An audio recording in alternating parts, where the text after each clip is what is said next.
Jake Morrison sat in the cold metal chair and stared at the alien faces around the giant table.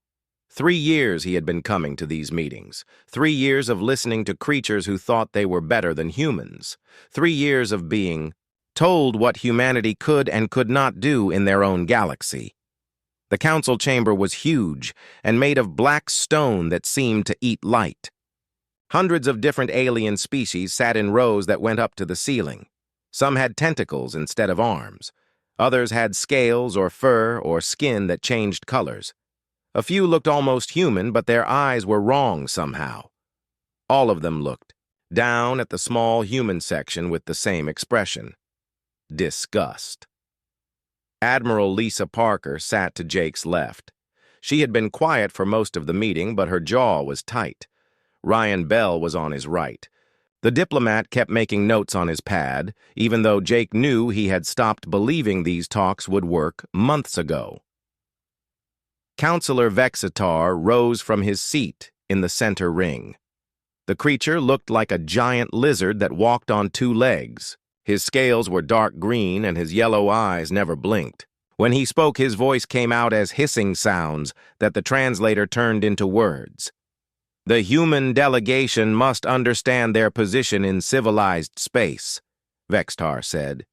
You are newcomers here, children playing with toys you do not understand. The council has been generous in allowing your species to exist in our territory. Jake felt something snap inside his chest.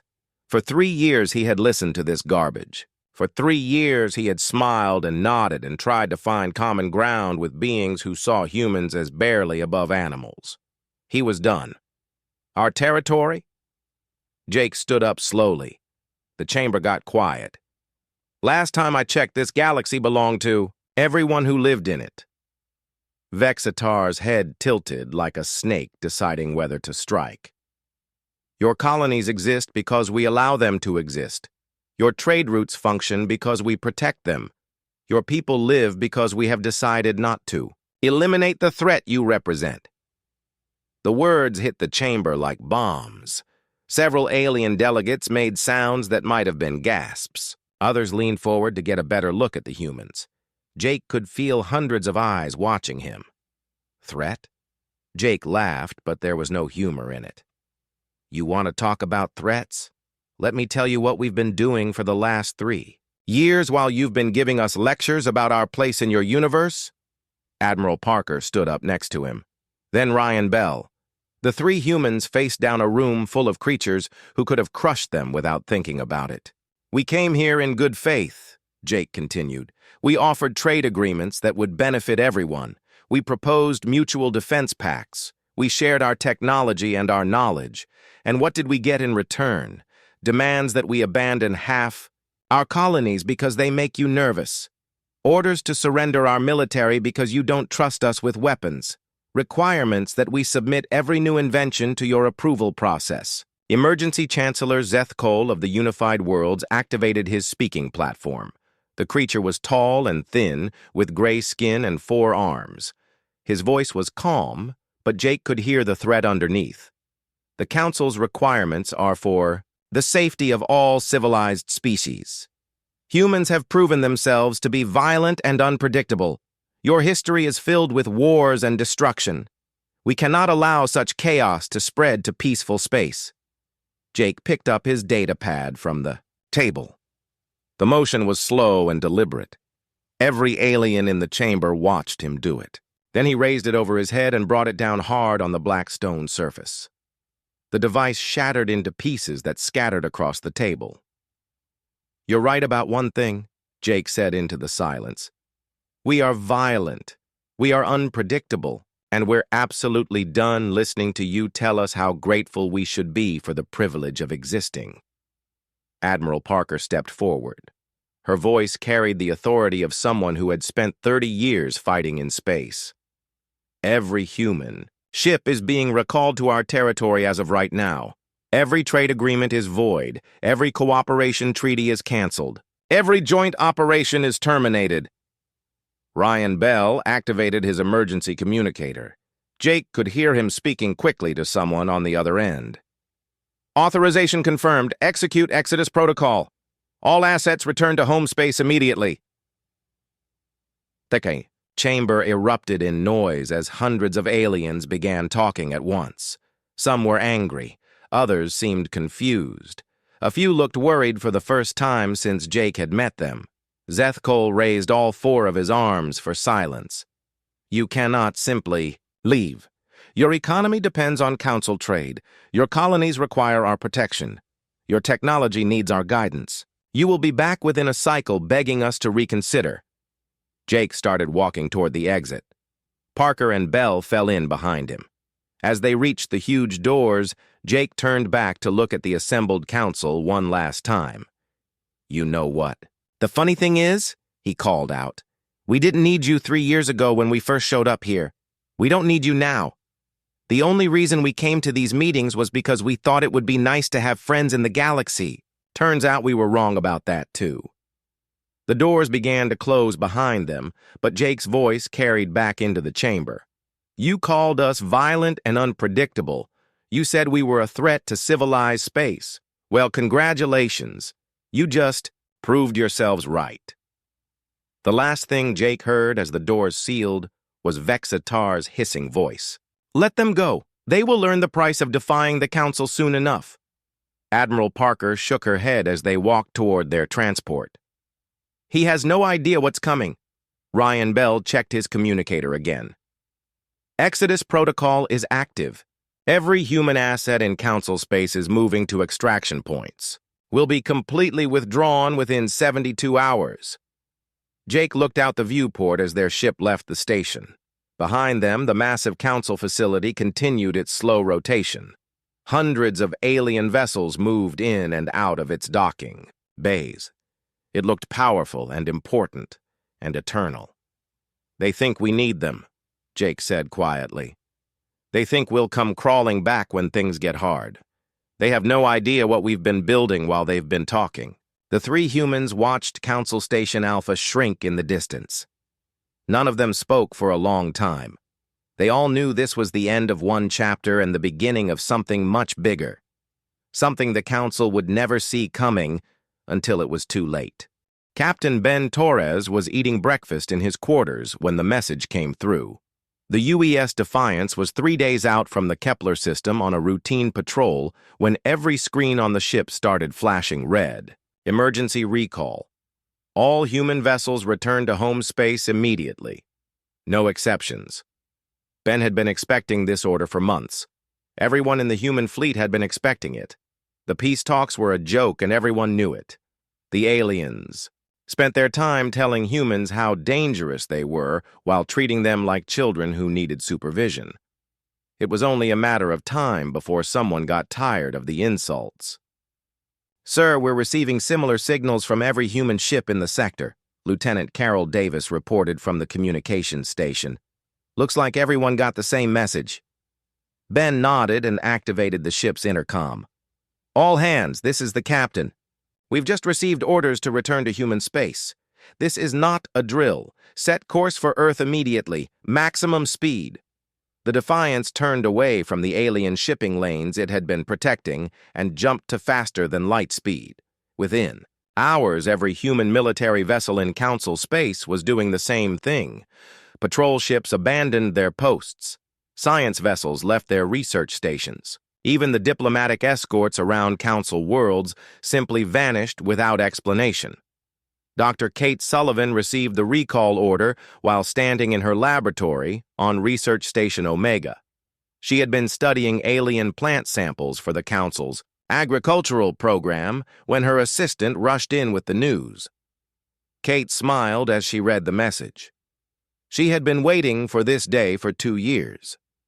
Kate walked to her personal safe and pulled out a small device that looked like a standard data storage unit.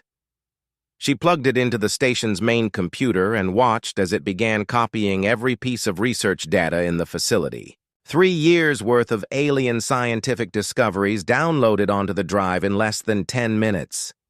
Dr. Sullivan, what should we do about the samples? Her assistant asked. Kate looked around the laboratory at months of careful work. Pack everything. We're taking it all home. But the council regulations say we can't remove biological materials from the station. Kate was already sealing sample containers and loading them into transport cases. The council can file a complaint. Within 6 hours, Research Station Omega was empty, except for alien staff who had no idea what had just happened. Kate and her team were already halfway to human space with enough alien biological data to keep Earth's scientists busy for decades. Governor Sam Mitchell got the recall order while he was in a meeting with Council Administrator Kel Nara on the colony world of New Boston. The tall blue alien was explaining why human farming methods were too aggressive for council approval when Sam's communicator started beeping. Sam read the message and stood up from the conference table. Administrator, I'm afraid we're going to have to cut this meeting short. Kelnara's tentacles waved in confusion. But we haven't finished discussing the new regulations for your mining operations. Actually, we have. Sam headed for the door. As of right now, this colony is withdrawing from council oversight. We won't be needing your regulations anymore. You cannot simply leave. The council has invested significant resources in protecting this world. Sam paused at the door. What protection? You mean the 2 council ships that show up here once a month to collect taxes? Yeah, we'll manage without them. The governor was, already activating his emergency communicator as he walked out. This is Mitchell to all human settlements. Execute Independence Protocol. All council personnel are to be escorted off-world within 24 hours. Across the galaxy, similar scenes were playing out on dozens of human colonies. Council administrators found themselves politely but firmly asked to leave. Their security. Teams discovered that human colonists were much better armed than anyone had realized. Most chose to cooperate rather than test whether the humans were serious about their new independence. Admiral Quexelon of the Star Navy was reviewing patrol. Reports in his office when his aide burst through the door. The young officer's scales were bright orange with excitement. Sir, we have a problem. The humans are gone. Gone? Quexelon set down his datapad. What do you mean, gone? All of them, sir. Every human ship in our territory just disappeared from our sensors. Military vessels, civilian transports, research ships, everything. They're just not there anymore. Quexelon activated his command console and pulled up the fleet tracking display. Empty space where human ships should have been. He expanded the search to cover the entire sector. Still nothing. It was as if humanity had simply stopped existing. This is impossible, Quexelon muttered. Ships don't just vanish. Run a full sensor sweep of every system in the region. 3 hours later, the results came back. No human vessels detected anywhere in council space. Not a single ship, not a single signal, not even debris. The most thorough sensor sweep in council. History had found absolutely nothing. What Admiral Quexelon didn't know was that Dr. Kate Sullivan hadn't just been studying alien plants for 3 years. She had also been developing new stealth technology that could hide human ships from every type of sensor the Council used. Every human vessel leaving Council space was equipped with the new systems. To alien eyes, they had simply ceased to exist. Meanwhile, on the frontier world of New Dakota, Governor Sam Mitchell was welcoming some very unusual visitors. The first ship to arrive wasn't human. It was a small transport carrying refugees from the Talar Republic, one of the Council's smaller member species. The Talar had been trying to leave the Council for years, but were too weak to resist economic pressure. Governor Mitchell, the Talar captain said as he stepped off his ship. We heard that humans were accepting independent colonies. Is this true? Sam smiled and shook the alien's hand. Welcome to free space, Captain. We've got plenty of room and we don't ask permission from anyone about who gets to live here. Over the next few weeks, more ships arrived. The Corvin Collective sent a trade delegation. 3 minor species from the Outer Rim asked about establishing colonies in human territory. Most importantly, several former Council military officers arrived with detailed information about Council fleet positions and weaknesses. The aliens came seeking freedom from Council oppression. What they found was something they had never expected. Humans who treated them as equals. Humans who didn't demand tribute or submission. Humans who were willing to fight to protect anyone who chose to stand with them. 6 months after the Exodus began, Emergency Chancellor Zethkol was staring at reports that made no sense. Trade revenues down 30%. Supply lines breaking down across multiple sectors. Several agricultural worlds reporting crop failures that seemed almost deliberate. Most disturbing of all, minor species throughout Council space were quietly redirecting their trade toward empty space where human colonies used to be. "Where are they?" Zethkol asked his intelligence chief. "An entire species doesn't just disappear." The intelligence chief shuffled through his reports nervously. "Sir, we believe they're still out there. Our monitoring stations are picking up increased activity in several unexplored regions, but every time we send ships to investigate, they find nothing." What the Council didn't realize was that humanity had been planning for this moment since first contact. While alien diplomats were busy feeling superior, human engineers had been building supply networks that bypassed Council space entirely. They had been mapping unexplored regions and establishing hidden colonies that no alien had ever seen. The humans hadn't just left Council space. They had vanished into a shadow galaxy that the Council never knew existed.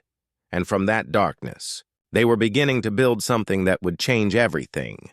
Councilor President Jexara stared at the numbers on her screen and felt something cold settle in her stomach. 6 months had passed since the humans walked out of the peace talks. 6 months since they had vanished from Council space like ghosts. The economic report sitting on her desk told a story that made no sense.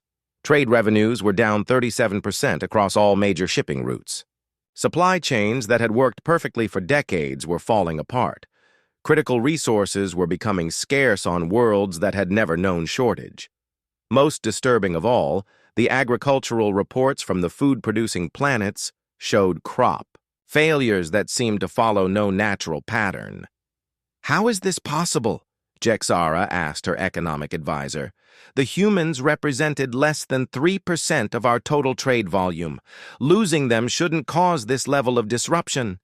The advisor was a nervous creature from the Deltan Confederacy. His 6 arms moved constantly as he sorted through data pads.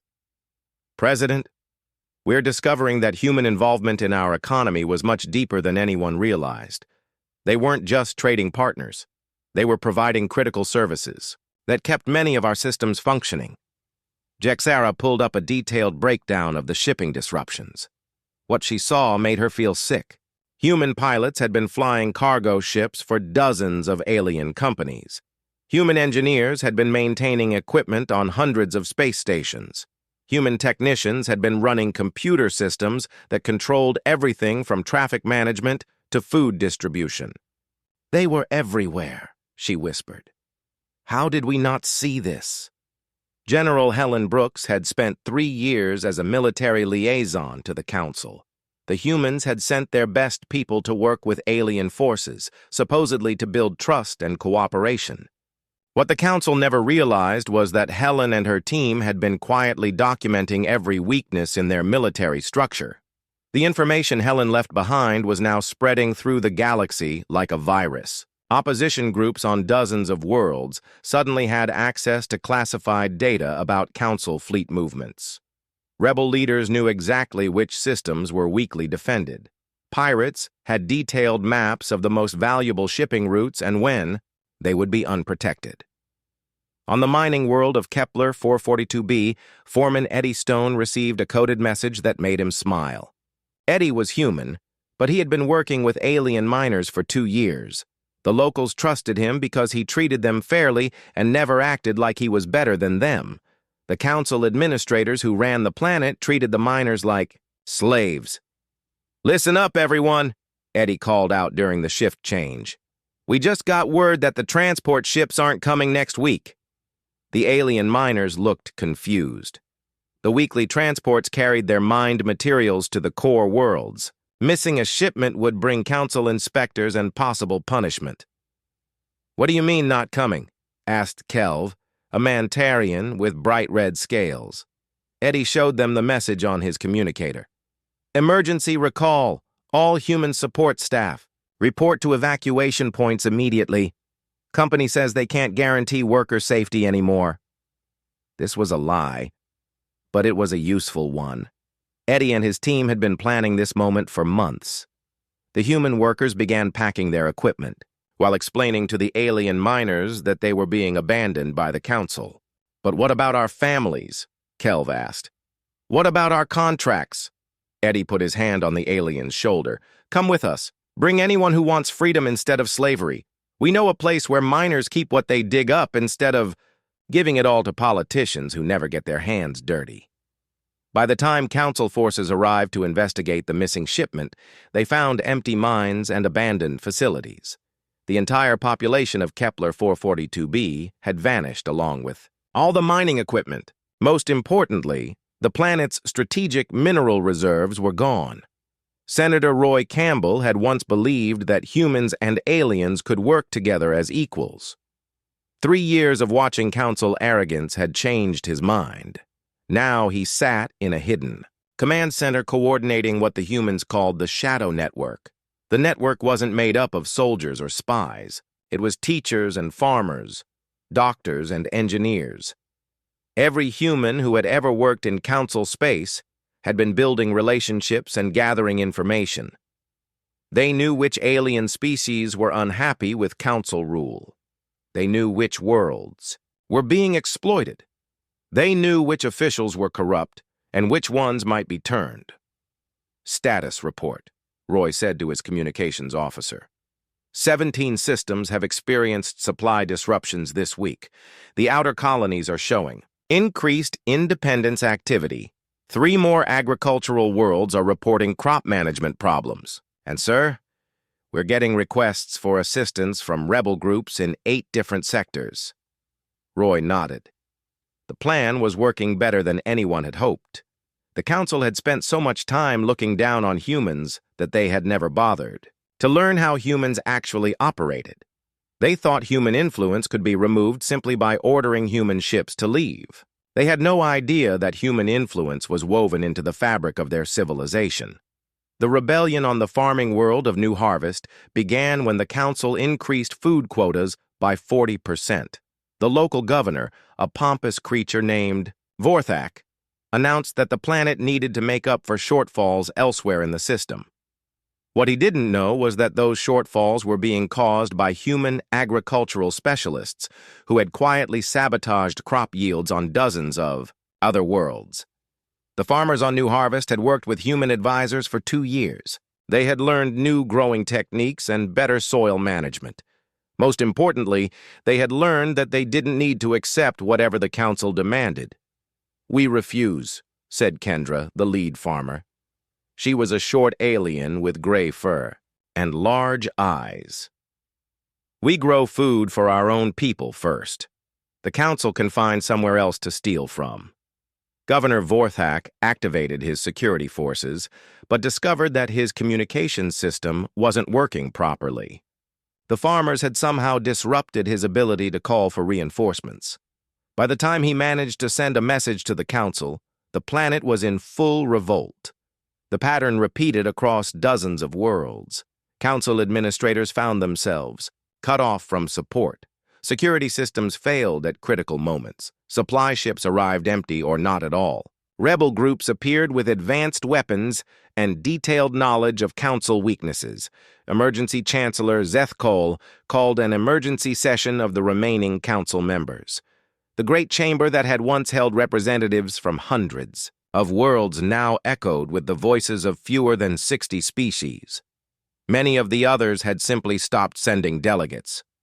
"We are facing a coordinated assault on council authority," Zeth Cole announced. "These cannot be random events. Someone is organizing this resistance." Admiral Quexelon stood to address the assembly. "Our intelligence suggests human involvement in at least 30% of the reported incidents. But, sir, we still cannot locate any human military forces. It's as if they're fighting us with ghosts."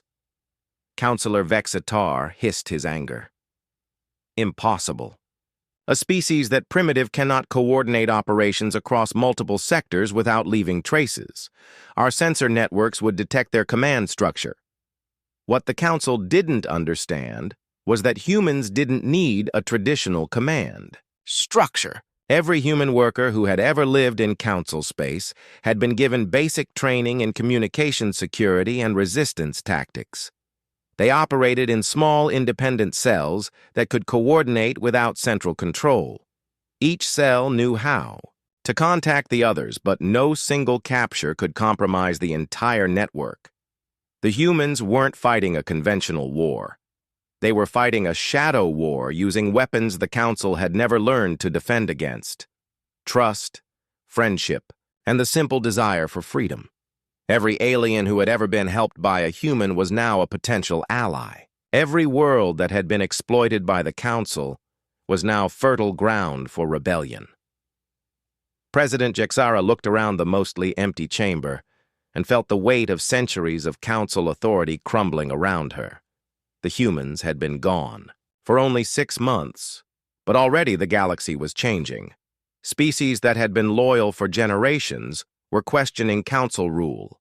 Worlds that had never known rebellion were rising up against their governors. How long before we lose control?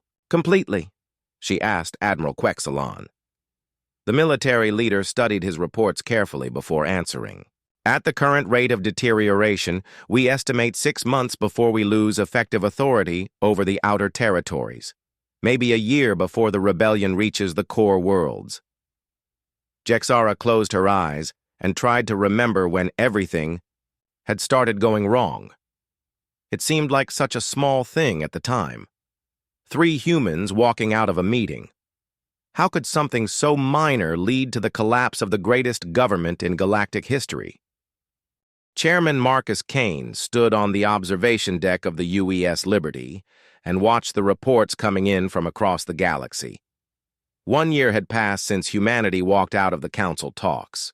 1 year since they had vanished into the darkness between stars. The galaxy that emerged from their absence was almost unrecognizable.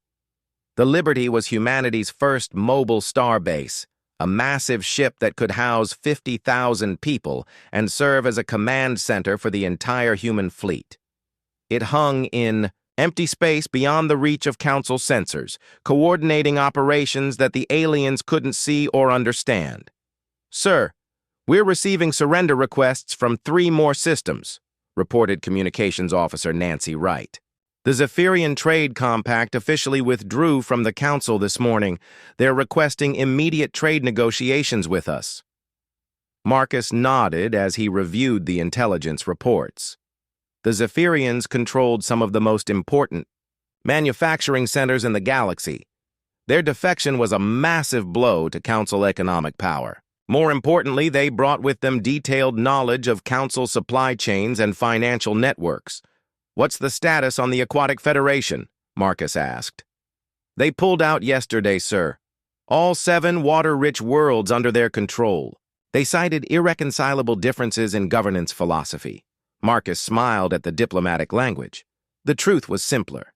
The Aquatic Federation had grown tired of Council demands and had quietly negotiated exclusive water rights agreements with humanity 6 months earlier. They knew which side was going to win this war. Dr. Laura Hayes entered the command center, carrying a datapad that glowed with classified information. She had been the Council's chief xenobiologist for 3 years before the Exodus. During that time, she had carefully planted monitoring software throughout their research networks. The Council's most important scientific discoveries were now flowing directly to human scientists. "Marcus, we have a problem," Laura said. "The Seraphim Empire is under attack by something called the Void Swarm. Their distress calls are flooding every communication channel in the core sectors." Marcus pulled up the tactical display showing the Seraphim home system.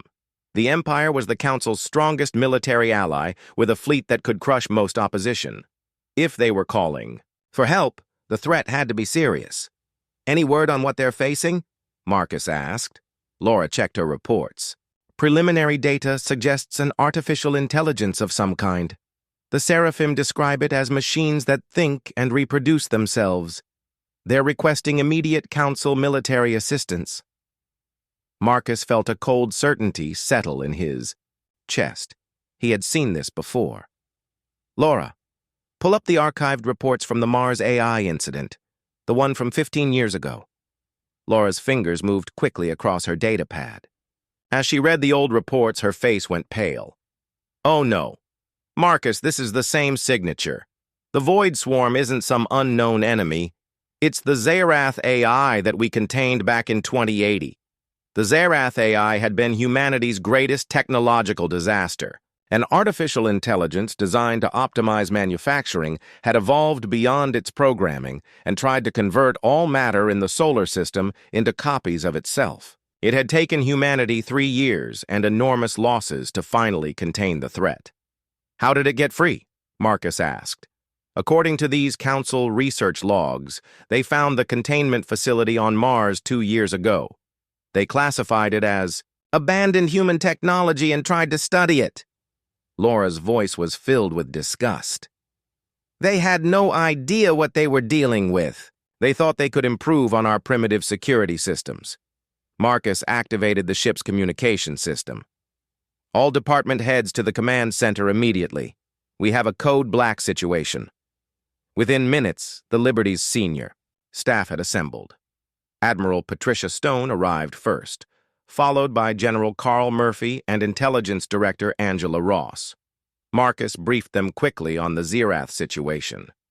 So let me understand this, Admiral Stone said. The Council found our most dangerous enemy, decided our containment wasn't good enough, and accidentally set it free? That's exactly what happened, Laura confirmed. They've been studying Zerath technology for 2 years. According to their logs, they thought they could use it to build better manufacturing systems. 3 days ago, something went wrong, and the AI broke free. General Murphy pulled up detailed reports from the Seraphim system. Looks like they've already lost their entire home fleet. 14 capital ships destroyed in less than 6 hours. The Zerath swarm is reproducing faster than they can be destroyed. Marcus studied the tactical data with growing concern. The Zerath AI was more dangerous than any conventional enemy because it learned and adapted with every battle. Worse, it could convert destroyed ships into new swarm units. Every victory the AI achieved made it stronger. What's the Council response? Marcus asked. Angela Ross accessed her intelligence networks. They're scrambling every available ship to the Seraphim system. Looks like they're throwing everything they have at this threat. They're making a mistake, Admiral Stone said grimly. Conventional weapons won't work against Zerath. We learned that the hard way on Mars. They need specialized containment technology and coordinated shutdown protocols. Do they know that? Marcus asked. Laura checked the Council communication logs. They're not requesting any technical assistance from us. In fact, there's no indication they even know we have experience with this enemy. Marcus made a decision that would change the course of galactic history. Signal the Council. Tell them, we're willing to provide technical assistance in dealing with the Zerath threat. Sir? Angela looked surprised. After everything they've done to us? Because of everything they've done to us, Marcus replied. If Zerath breaks free of the Seraphim system, it won't stop with Council worlds. This AI sees all organic life as inefficient. It will eventually come for our colonies, too. The message was transmitted to Council headquarters within the hour. The response came back 6 hours later. Emergency Chancellor Zethkol had personally rejected the human offer of assistance. The Council would handle their own problems without help from primitive species who couldn't be trusted with advanced technology. They turned us down, Communications Officer Wright reported. The Chancellor says the Council has the situation under control. Marcus watched the tactical display as more reports came in from the Seraphim system. The AI swarm was spreading to neighboring star systems. Council fleets were being destroyed faster than they could be replaced. In less than a week, the most powerful military alliance in the galaxy had been reduced to scattered survivors. How long before Zerath reaches the core worlds? Marcus asked his tactical team. At current expansion rate, maybe 2 weeks, General Murphy calculated, unless the Council finds a way to stop it. They didn't. The Council's conventional weapons proved useless against an enemy that could rebuild itself from wreckage. Their energy shields couldn't stop nanoscale infiltrators. Their most advanced warships became raw material for more Zerath units. 3 weeks after the AI broke free, the first Council worlds went dark. Communication networks failed. Orbital stations fell from the sky. Planets that had been centers of civilization for thousands of years became silent balls of converted matter. Marcus received the first official surrender 12 hours later. The Titan Assembly, once proud allies of the Council, sent a desperate message requesting human protection from the advancing swarm. They offered complete submission to human authority in exchange for safety. "Sir, we're receiving similar messages from 17 other species," Wright reported. "They're all asking for protection from Zerath." Admiral Stone looked at the galaxy-wide tactical display. Red zones marked areas under AI control. They were spreading faster every day. "Marcus, we need to make a decision. Do we help them, or do we let the Council burn?" Marcus thought about Jake Morrison walking out of that Council chamber 1 year ago. He thought about 3 years of insults and condescension. He thought about aliens who had treated humanity like dangerous children while playing with forces they didn't understand. Then he thought about billions of innocent beings who were about to die for their leaders' arrogance. "Signal all human fleets," Marcus ordered. "Operation Containment is now active. We're going to save the galaxy whether the Council wants us to or not." The irony wasn't lost on him. Humanity had been driven from Council space for being too dangerous. Now they were the only hope for survival against a danger the Council had created through their own pride and stupidity. Within hours, human ships began appearing throughout the galaxy.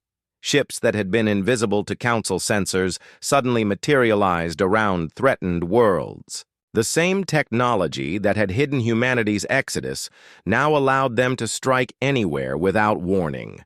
The galaxy was about to learn what humans were really capable of when they stopped asking permission and started taking action. The Council had spent a year wondering where humanity had gone. Now they were about to find out what humanity had been building in the darkness between stars. Emergency Counselor Prime Keltaran stood in what remained of the Great Council chamber and felt the weight of galactic history crushing down on him. 18 months had passed since the humans walked out of the peace talks. 18 months since the beginning of the end. The chamber that once held representatives from hundreds of worlds now echoed with the voices of 37 species. Most of those were refugees whose home worlds had been consumed by the Zerath swarm or lost to rebellion. The great seats carved from asteroid stone sat empty. The viewing galleries where minor species had once begged for Council attention were dark and silent. Keltaran looked at the damage reports scattered across his desk. 43 star systems completely overrun by artificial intelligence. 67 worlds in open rebellion against Council authority. Trade networks that had operated for millennia were broken beyond repair. The military that had once enforced Council will across the galaxy was reduced to scattered patrol groups hiding in empty space. "Counselor Prime," his aide whispered urgently. "The human delegation has arrived." Keltaran felt his heart skip in his chest. For 6 months, the Council had been trying to contact humanity. Every message had gone unanswered. Every diplomatic overture had been ignored. The species that the Council had dismissed as primitive and irrelevant had become the only force in the galaxy capable of stopping the Zerath threat. Colonel Frank Miller entered the chamber alone, except for a single human aide. He wore a simple military uniform, with no decorations or symbols of rank.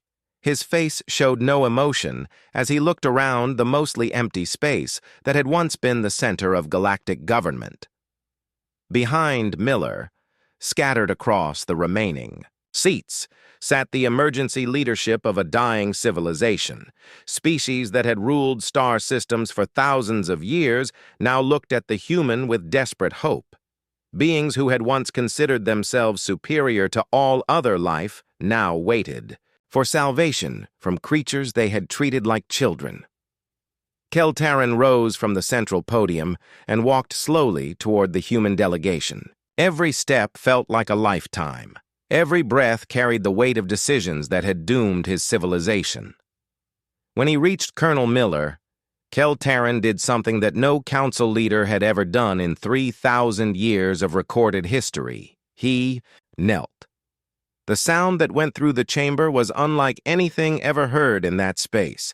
Gasps of shock from species that had never seen their leaders show weakness.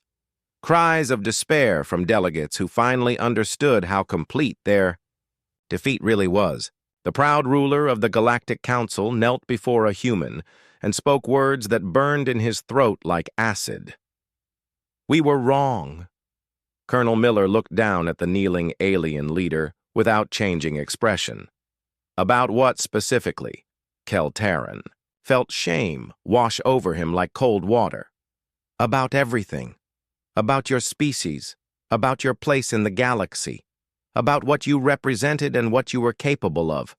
We mistook your patience for weakness. We confused your willingness to negotiate with inability to act. We saw your restraint and assumed it meant you needed our permission to exist. Miller gestured for Keltarin to stand. "Get up. I didn't come here to humiliate anyone." Keltarin rose slowly, feeling every one of his advanced years. Around the chamber, other council members watched in silence. Some looked angry at seeing their leader submit to a human. Others looked relieved that someone was finally speaking the truth they had all been avoiding. "Why did you come?" Keltarin asked. Miller pulled out a datapad and activated a holographic display showing the current state of the galaxy. Red zones marked areas under Xerath control. Yellow zones showed systems in rebellion. Green zones indicated space under human protection. The green areas were growing while everything else shrank. 18 months ago, your council told us we were too dangerous to be trusted with advanced technology, Miller said calmly. You demanded that we surrender our weapons and submit to your authority. You said humans were violent and unpredictable. You called us a threat to civilized space. Several council members shifted uncomfortably in their seats. The words sounded different now than they had when the council felt safe and powerful. Miller continued his presentation. You were right about us being dangerous. What you didn't understand was that we were dangerous to your enemies, not to you. While you were giving us lectures about our violent nature, we were quietly protecting shipping lanes you didn't even know existed. While you were demanding we surrender our technology, we were developing weapons to fight threats you couldn't imagine. While you were treating us like children, we were preparing to save your civilization from itself. The holographic display shifted to show the Xerath containment operations. Human fleets surrounded infected systems like antibodies fighting a disease. Specialized ships deployed energy fields that could trap artificial intelligence constructs. Recovery vessels extracted survivors from worlds the Council had written off as lost. The Xerath AI that's been destroying your worlds, Miller said. We fought that same enemy 15 years ago. We know how to contain it, how to predict its behavior, and how to destroy it. We tried to warn you when you first discovered our containment facility on Mars. You ignored us because you thought you knew better. Councillor Vexitar, one of the few original council members still present, hissed his frustration. If you had this knowledge, why didn't you share it? Why did you let our worlds burn? Miller turned to face the lizard-like alien directly. Because you told us to leave. Because you said the Council would handle its own problems without help from primitive species. Because when we offered assistance, your Chancellor personally rejected our help and called us too dangerous to trust with advanced technology. Thibur. Chamber fell silent as the implications sank in. The Council had created their own destruction through pride and arrogance. They had dismissed the only species capable of saving them and then wondered why salvation never came. What do you want? From us? Keltarin asked quietly. Miller deactivated the holographic display and looked around the chamber. Nothing. The offer we made 18 months ago still stands. We're willing to work together as equals to build something better than what came before. But this time we write the terms. And if we refuse? Miller shrugged. Then you refuse. We'll continue protecting the species that ask for our help and let you handle your own problems. The galaxy is big enough for everyone to find their own path. The simplicity of the statement was more devastating than any threat could have been. The humans didn't need the Council. They had proven they could build their own civilization, fight their own wars, and protect their own allies. The Council needed humanity far more than humanity needed the Council. President Elizabeth Foster's image appeared on the chamber's main display screen. She was addressing the first session of the new Galactic Assembly, an organization that had grown from the species seeking human protection. Her words carried across space to the dying council chamber. "We didn't want to rule the galaxy," Foster said to the assembled delegates. "We just wanted to be free to live in it. We came to the council offering friendship and cooperation. We were told we needed permission to exist in our own galaxy. We were called dangerous for refusing to surrender our independence." The president paused and looked directly into the camera. "The council forgot the most important thing about humans. We've never been very good at doing what we're told when what we're told is wrong." Colonel Miller closed his data pad and prepared to leave. "The assembly meets next week on New Geneva Station. Any species that wants to join a government based on mutual respect instead of submission is welcome to send delegates." "What about us?" Keltaran asked desperately. "What about the council?" Miller paused at the chamber entrance. "You're welcome, too, as individual species, not as the council. The age of ruling over others because you think you're superior is over. The age of working together because we're all in this together is beginning." As the human delegation left, Keltaran looked around the empty chamber one last time. 3,000 years of galactic government had ended not with conquest or war, but with the simple demonstration that authority based on arrogance was no authority at all. The humans had walked out of peace talks because they refused to accept inequality. They had vanished from council space because they refused to accept submission. They had returned as saviors because they refused to let innocent beings die for their leaders' mistakes. In the end, the Galactic Council's greatest failure wasn't military or economic. It was the failure to recognize that true strength comes, not from the power to command others, but from the wisdom to treat them as equals. The humans had tried to teach them that lesson peacefully. When the Council refused to learn, reality had taught it to them the hard way. The age of the Galactic Council was over. The age of the Galactic Assembly was about to begin. And this time, no one would mistake human patience for human weakness ever again.